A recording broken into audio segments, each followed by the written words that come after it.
El informe del INASIF sobre las circunstancias de la muerte del exministro Pavel Centeno no convencen a los familiares, que cuestionan algunos puntos del documento. De eso hablaremos esta noche. Participe con el hashtag #SFCasoCenteno. A continuación la nota sobre los argumentos que presenta la familia Centeno.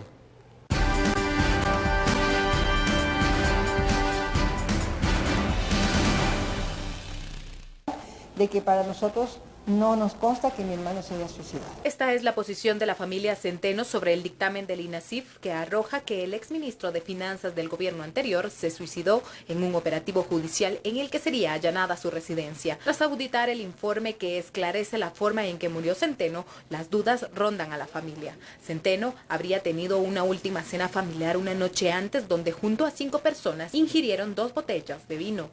Por tanto, rechazamos la insinuación de que Pavel había consumido mucho licor. El exfuncionario contaba con un seguro de vida, el cual no pudo ser cobrado debido a que el informe forense concluyó que se suicidó. Sé que tenía uno y no va a poder ser cobrado por el dictamen que se dio. Pero si se vuelve a abrir la investigación o se pone en duda... Creo que en este momento nosotros eso no es prioritario para nosotros. Es prioritario establecer realmente cómo se sucedieron las cosas.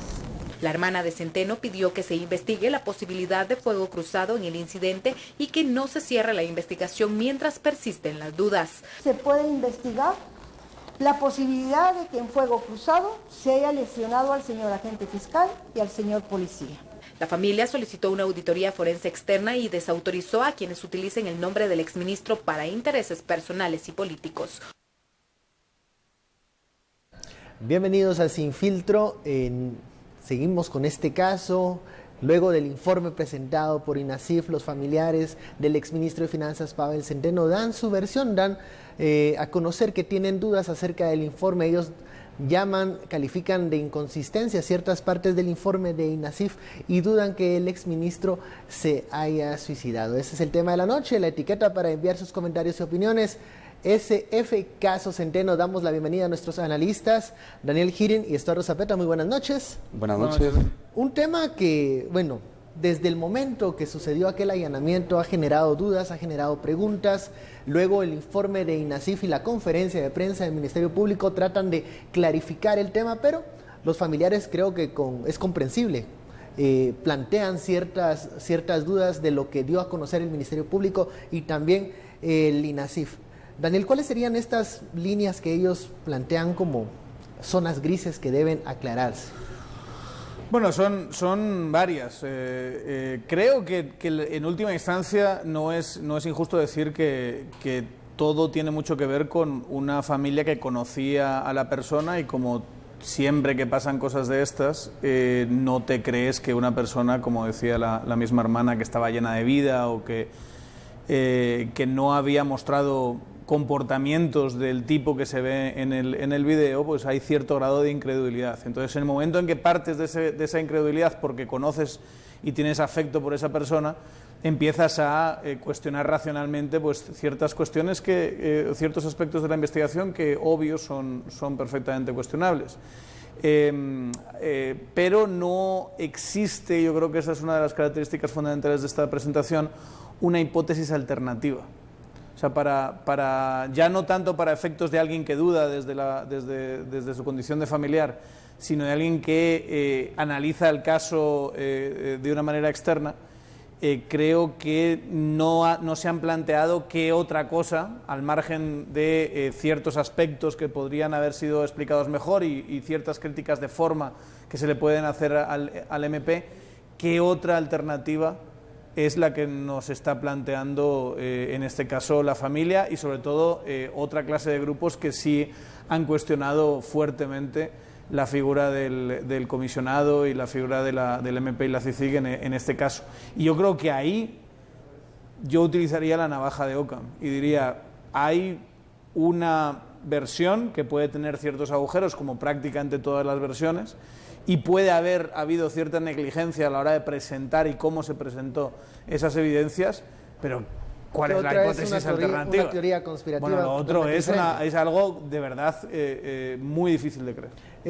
Estuardo, luego de escuchar la conferencia de prensa, de ver las reacciones de la familia que se comprenden, ¿ves algunos algunas dudas que pudieran girar o que puedan obligar a que se desarrolle más esta investigación que muchos daban como un carpetazo, como algo, como un caso cerrado, que se pueda reabrir para aclarar ciertos puntos?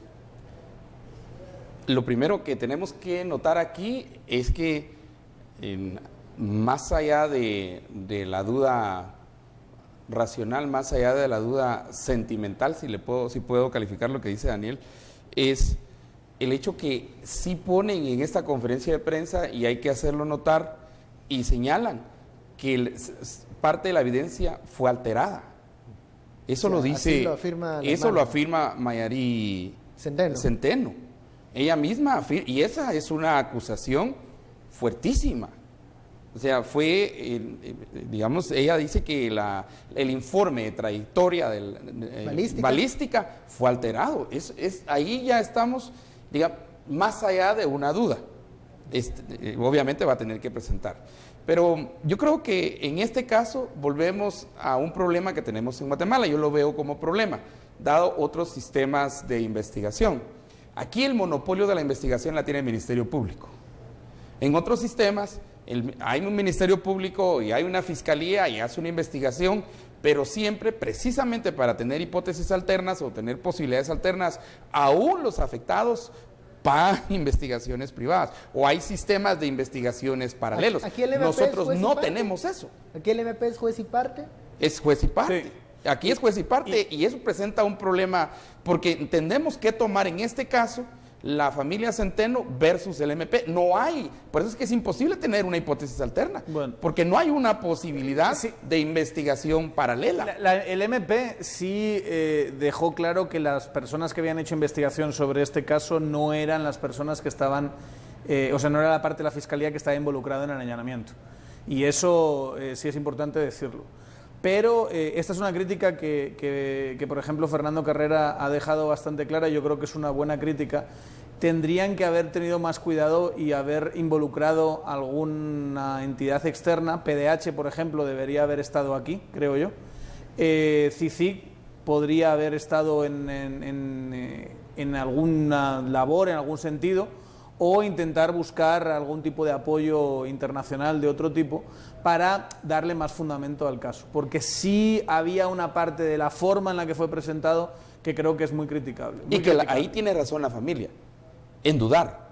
Claro, porque si te presentan ese informe, sobre todo a nosotros como periodistas, 1000 preguntas, 2000 preguntas contra esa presentación. Lo que pasa es que también hay que tener en cuenta qué es lo que les hace dudar dentro del informe, y sobre todo les hace dudar una serie de testimonios que sinceramente no es lo más adecuado en términos de investigación, es contraponer testimonios con evidencia. Puedes dudar que la evidencia haya sido manipulada en sí misma, y tendrías que presentar hipótesis alternativas de cómo ha sido, pero cuando escuchas la explicación, es que hubo muchos más disparos porque la gente dice que hubo muchos más disparos. En tan poco espacio de tiempo, los testigos oculares, o en este caso auditivos, no son los testigos más de fiar. Por ejemplo, parte de mi experiencia cuando se llega a una cobertura de este tipo, a unos operativos, la comunicación que a veces manejan entes investigativos como el MP no dan pie a que haya una certeza. Siempre se sabe una versión preliminar, la primera, luego te dicen, no, es que son más los capturados, resulta que eran menos, pero hubo balazos, resulta que no eran tantos. Se han hecho experimentos de este tipo. Y eso no ayuda a tener certeza, digamos. Pero se han hecho experimentos de este tipo y siempre hay... es razonable. Siempre hay... La duda es razonable. Siempre vas a encontrar dudas... ¿Qué es irracional acerca de la duda? Vamos a ver. No, siempre vas a encontrar dudas razonables en algo como esto. Pero siempre. Sí, en cualquier caso. Y tiene la familia derecho a dudar razonablemente. Claro, y se entiende además la parte... Hay un involucramiento emocional, por supuesto que lo hay. Pero bien, ahora nosotros viéndolo, ¿de qué estamos hablando? O sea, ya hablemos claro, o sea, ¿cuál es la hipótesis alternativa a lo que ha presentado MP? Teniendo en cuenta la crítica... No puede haber hipótesis alternativa porque el MP tiene el monopolio de la investigación. Bueno. Es imposible hacerlo. ¿Por qué es necesario entes externos, privados, si es necesario, o aún estatales? Dijiste, pudo haber estado también otro ente. Precisamente por esto. Y no solamente Centeno va a ser por ponerlo muy duro, y disculpen que así sea, pero en todas las administraciones ha habido un muerto, ¿verdad? Un muerto que tiene un impacto sobre una administración. Rosenberg en el caso de la UNE, Gerardi en el caso de Arzú. Siempre hay uno de estos casos que básicamente llega a un punto en que tiene tanto choque y los informes tienen tanto problema que parece que los informes están hechos precisamente para generar... Si el monopolio de la investigación es el del Ministerio Público, entonces no tenemos posibilidad alguna de que haya una clarificación del caso y que haya una certeza de cómo murió Pavel Centeno. No, se pueden reabrir investigaciones, se podría... Bueno, Rosenberg se hicieron investigaciones paralelas y privadas que igual no cuentan. Pero igual sí se podrían reabrir y es que sí pasa en todos los sistemas jurídicos, que si hay mecanismos de control de este tipo de cosas. Pero a mí me gustaría, yo creo que es lo que vamos a hacer en las siguientes secciones, hablemos de las evidencias, hablemos de esas posibles hipótesis alternativas, aunque no existan oficialmente, contemplémoslas. ¿Qué nos han presentado a día de hoy? ¿Qué ha presentado la familia, en este caso la hermana de Pavel Centeno? Y qué hipótesis que hay encima de la mesa es más racional y más creíble. Y yo ahí es donde no estoy de acuerdo haciendo ese análisis, yo no estoy de acuerdo con Estuardo de que esto sea el caso Rosenberg de este gobierno. Vamos a continuar con este tema, vamos a la primera pausa, ya lo sabe la etiqueta SF, caso Centeno. Regresamos.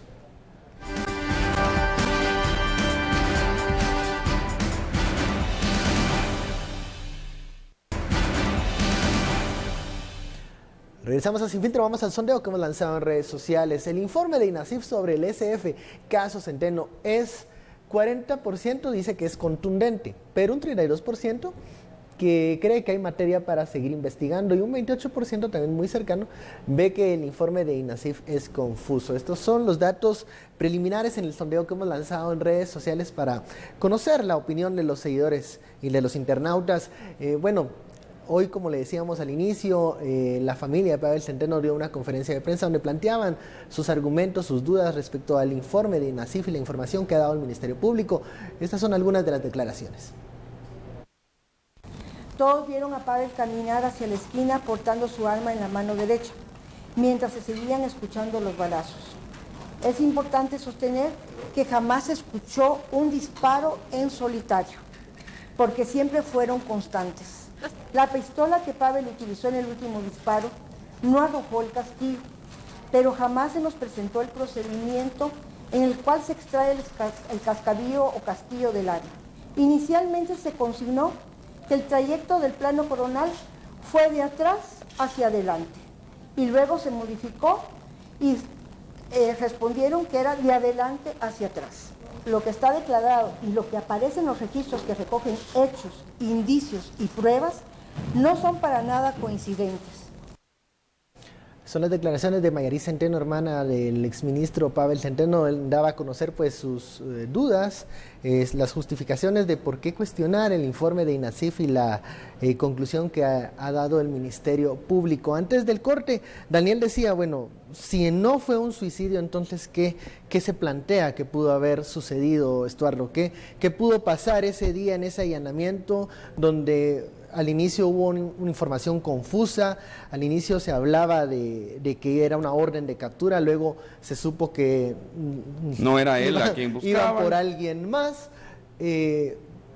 Si no fue suicidio, ¿qué sucedió? ¿Qué pudo haber pasado? Mira, yo creo que todos los guatemaltecos, si sumas ahí las dudas y los que piden investigación, es 60%, ¿verdad? Solo en un sondeo. Pero hay una pregunta que yo la hice desde el momento que yo estaba en la radio y supimos de lo que había sucedido, y la sigo haciendo, y es que algo tan elemental, pero tan elemental, no es ni la trayectoria de la bala, no es nada de eso, sino quién vive en esa casa. Eso es algo como en investigación pues parvularia, pues, ¿verdad? Determinar quién vive en esa casa. O sea, no estoy hablando ni de la INASIF ni nada, sino de algo tan sencillo. ¿Por qué no se hizo? Esa sería, por ahí principiaría yo la pregunta, ¿verdad? Y de determinar quién sí vivía en esa casa. Un primer error, digamos, señalar un primer error. Sí, porque a quien buscaban era al que era presidente o director de un banco, ¿verdad? El jefe, gerente general de un banco y una financiera, ¿verdad? Una cosa es buscarlo, otra es ver las propiedades, y yo no puedo entrar, digamos, si entran ponen mi nombre y entran a una propiedad, yo no vivo en esa propiedad en Chimaltenango, por ejemplo. Si me van a buscar ahí, nunca voy a estar ahí porque yo no vivo. Está mi nombre, pero no vivo ahí. Ahí viven otras personas. Entonces, en un elemental caso de investigación, tendría que saber yo por qué he hecho la inteligencia, por qué he observado, porque el caso es un caso enorme. Saber quién vive ahí. O sea, es muy elemental. Y yo principiaría por esa pregunta, que parece sencilla y tonta, pero ¿por qué no se hizo? Que no sé hasta qué punto tiene que ver con el incidente en sí mismo. O sea, está claramente hay un error a la hora de ir por alguien que no era. Eso no hay... van detrás de una casa que es de una persona determinada que sí estaba en Pero están persiguiendo a una persona en una casa. Bueno, obviamente lo están buscando en casas que están a su nombre. Y yo puedo entender que sí, que no se hizo la investigación adecuada, que podían haberse ahorrado, digamos, ese allanamiento solo con haber buscado información. No sé, habría que preguntar hasta qué punto también estaban buscando otra clase de documentos, otra clase de pruebas en ese allanamiento. A lo mejor, y esto también hay que preguntarlo en más profundidad, es simplemente protocolos de agarrar cuando vas detrás de una serie de personas, es ir detrás de todas las propiedades que sabe que tienen, porque ahí es donde pueden ocultarse ellos o ocultar pruebas, y que de cualquier manera esas cosas se hacen. Pero ¿qué tiene que ver eso con el incidente en sí mismo? O sea, ok, pudo haber un error, contemplémoslo, pero ahora volvamos otra vez a qué es lo que vemos en el video.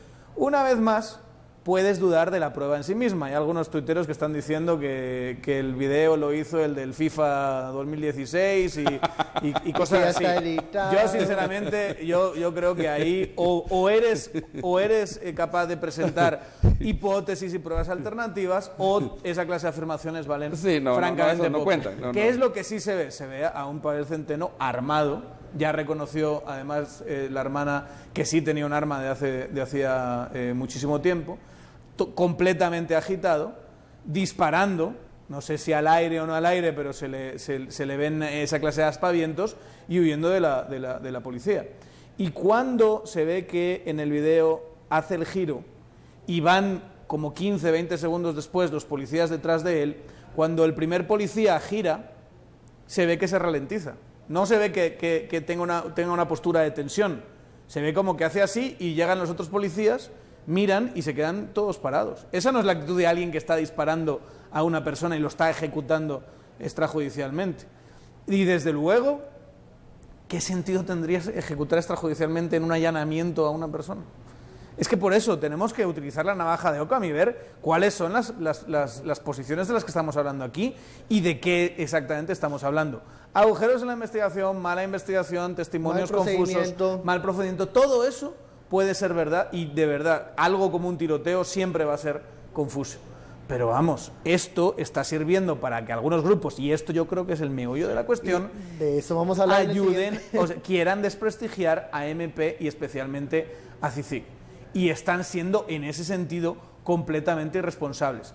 Claro que se le tiene que pedir más investigación, claro que han fallado completamente en las formas siendo juez y parte, es comprensible las dudas de la familia. No, así está el sistema, ahí no podemos hacer. Pero cuidadito, el MP juez y parte, nosotros no podemos hacer nada. Cuidadito con llevarlo más allá, porque eso sí, los 4 tuiteros... Pero yo regreso a la pregunta inicial, que parece tonta. ¿Por qué no se percataron quién vivía ahí? Es que es muy elemental la pregunta, y por eso parece tonta. Pero hay que hacerla. ¿Por qué no?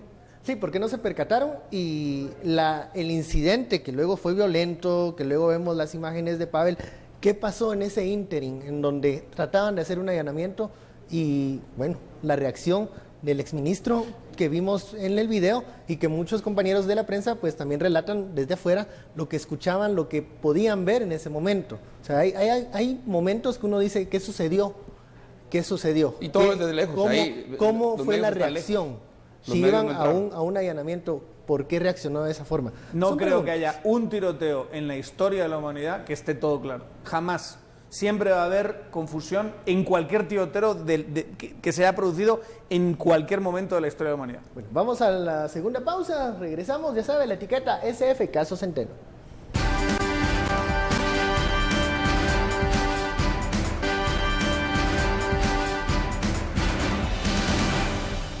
Regresamos con Sin Filtro, estamos con la etiqueta SF Caso Centeno y los mensajes de los internautas llegan a este foro para alimentar la discusión. Elsa nos dice, SF Caso Centeno consideró muy confuso el incidente.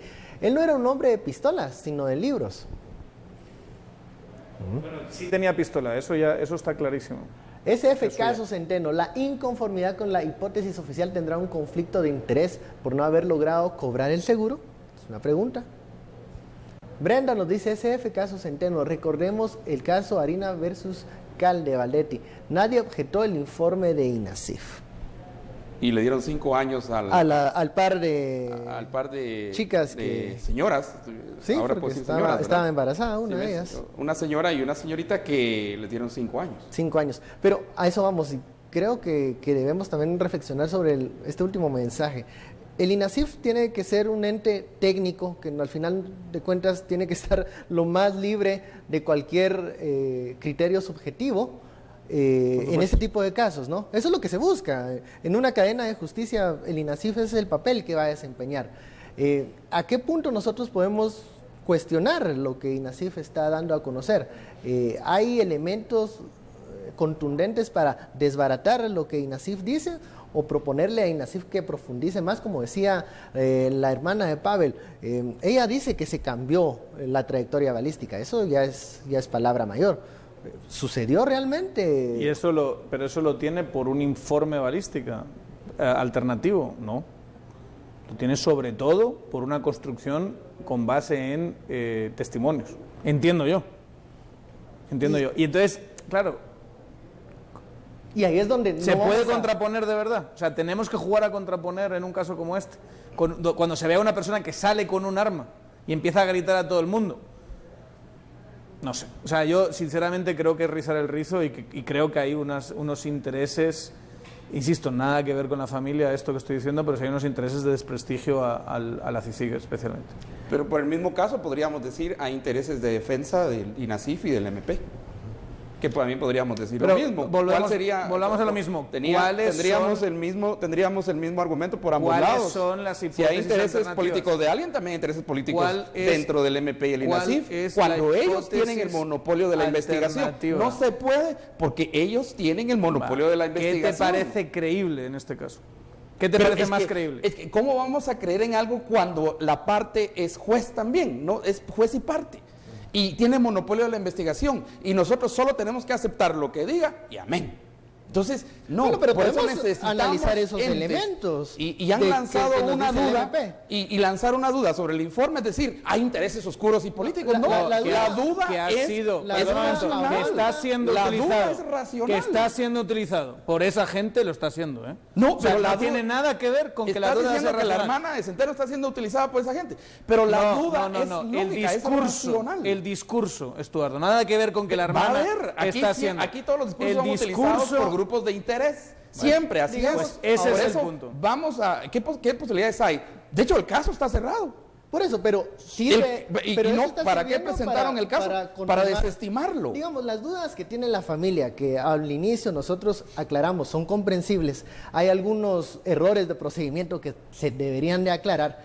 Ahora, si dices que el caso está cerrado, Estuardo, ¿cuál es el objetivo de continuar dándole vuelta y continuar dudando de lo que dice INASIF? Si ellos son juez y parte, ¿qué se puede más aclarar? ¿Qué se puede desarrollar más? Ese es el problema que tenemos. Para mí, un tema central es la calidad de la investigación, principiando por no darse cuenta quién vivía en la casa. No es tanto la pregunta tonta, otra vez, es, miren, no se dieron cuenta quién vivía en la casa. La hago porque eso le pega a un tema esencial, que es la calidad de la investigación.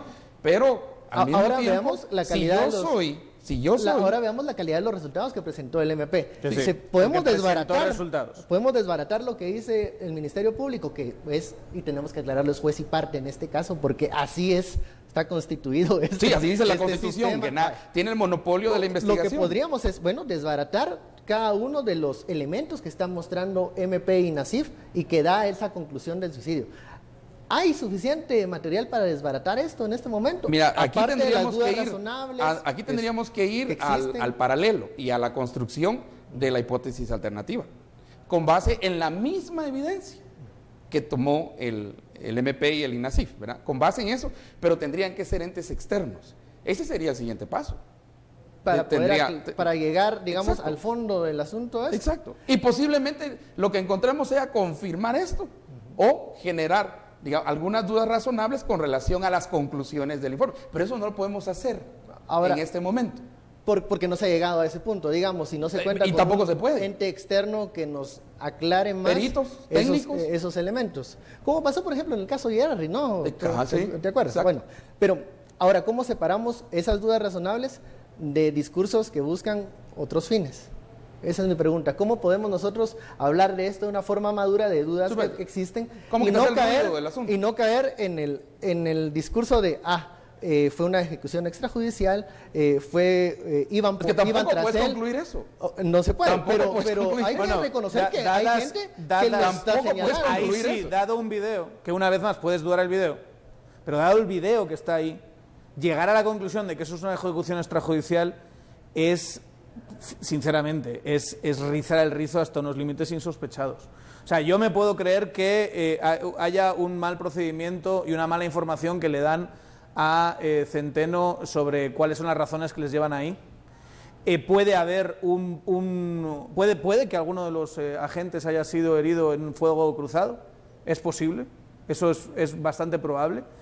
Puede que Centeno nunca disparase directamente a nadie y que fue todo una gran confusión donde algunos policías pensaron que le estaban disparando y dispararon de vuelta, pero que Centeno nunca tuvo intención de hacer nada de eso.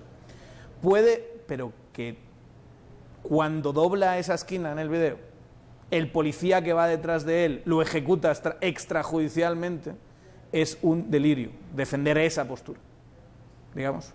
Dada toda la serie de distintas hipótesis que puede haber encima de la mesa, insisto, no tenemos por qué creernos 100% la que está presentando MP, pero vamos, es algo bastante cercano a la que está presentando MP en el núcleo central de la discusión. Creo yo, dadas las evidencias que tenemos ahora, si hay otras nuevas evidencias, si hay otra clase de narrativas que se le pueden añadir a esta, adelante, hagámoslo. Pero lo demás es, de verdad, darle vueltas a un tema que yo creo que no favorece a nadie. Lo que sí es que hemos llegado al final de estos 30 minutos, se nos terminan muy rápido, hay que buscar más tiempo más adelante. Muchísimas gracias por este análisis, estuvo muy interesante. Estuardo, Daniel, y a usted muchísimas gracias por su sintonía. Esto fue Sin Filtro. Feliz noche, nos vemos mañana.